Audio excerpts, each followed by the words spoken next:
রাঙার কথা শুনে আহিরির ব্যাপারে সত্যি জেনে চমকে গেল প্রমিতা।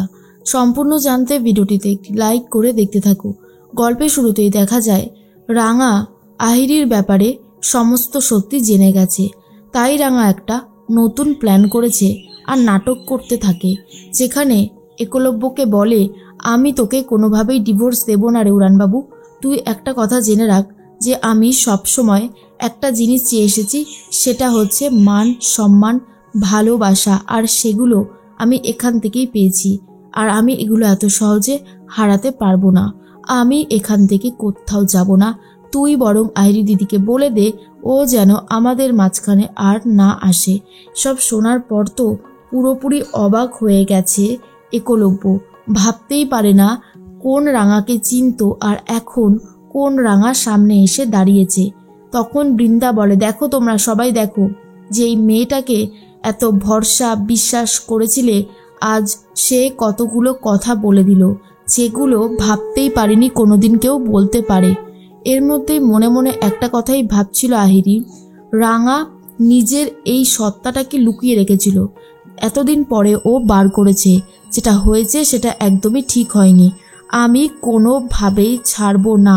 তার মধ্যেই প্রমিতা বলে, হিসাব মিলছে না, রাঙা এই কথাগুলো বলছে, কেন জানি না বিশ্বাস করতে খুবই অসুবিধা হচ্ছে যে রাঙা এই কথাগুলো বলছে। রাঙা তো ঘরে চলে যায়। তখনই একলব্য গিয়ে বলে, রাঙা তুমি এই কথাগুলো কি বললে বলো তো? আমি তো সবসময় দেখে এসেছি, তুমি আমাকে আগে বলেছিলে ডিভোর্স পেপারে আমি যেন সই করে দিই, আমি যেন তোমার লাইফ নিয়ে নাক না গলাই। তাহলে আজ হলোটা কি? আমি তোমার কাছ থেকে একটা কথাও শুনতে চাই না। রাঙা তখন বলে, যা বলেছি বেশ করেছি, আর আমি ঠিক কথাই বলেছি, আমি কোনো কিছু ভুল বলিনি।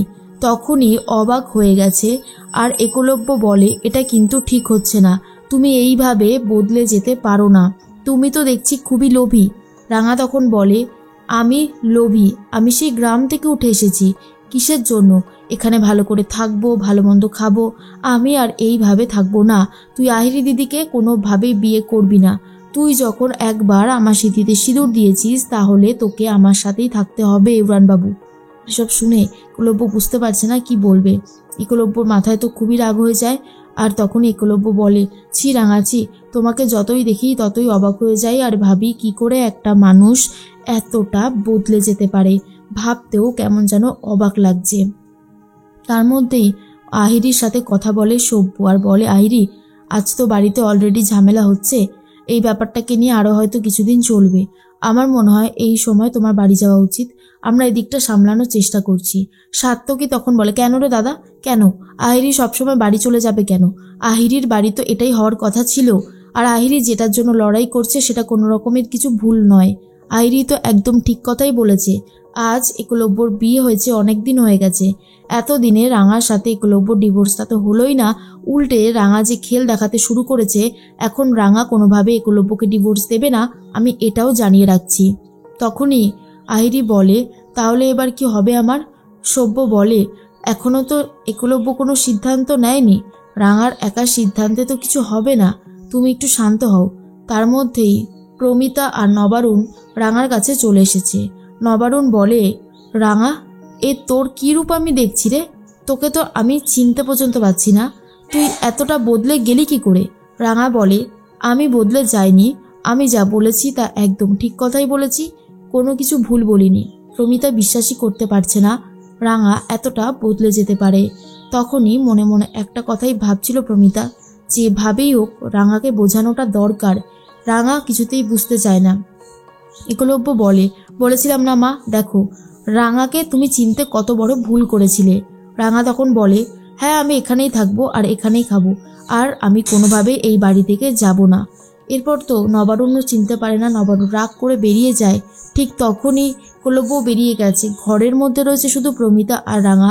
প্রমিতা রাগ করে রাঙার গায়ে হাত তুলতে গেছিল, তখনই রাঙা হাতটা ধরে নিয়ে বলে, মা তুই একটু শান্ত হ, আমি এক্ষুনি তোকে সবটা জানাচ্ছি। ঘরের দরজায় ছিটকিনিটা দিয়ে সমস্ত সত্যিটা বলে দেয় যে কেন রাঙা এই ব্যবহারটা সবার সাথে করছে। আর এটা শোনার পরে সবাই অবাক হয়ে গেছে, বিশেষ করে প্রমিতা। আর অন্যদিকে অবাক হয়েছে সবাই এটা শুনে যে রাঙা নিজের অধিকার বুঝে নিতে চাইছে। পাঞ্চালিও মনে মনে ভাবে, রাঙাকে চিনতে এত বড় ভুল করব আমরা? না, কিছু একটা অসুবিধা হচ্ছে। অন্যদিকে বৃন্দা আর ময়না ভাবে, রাঙা যদি এই বাড়ির ভাগ চায় তাহলে ওকে এই বাড়ির ভাগ দেওয়া হবে না। কিসের জন্য দেওয়া হবে? ওর সাথে তো ডিভোর্স হয়ে যাবে একলব্যর।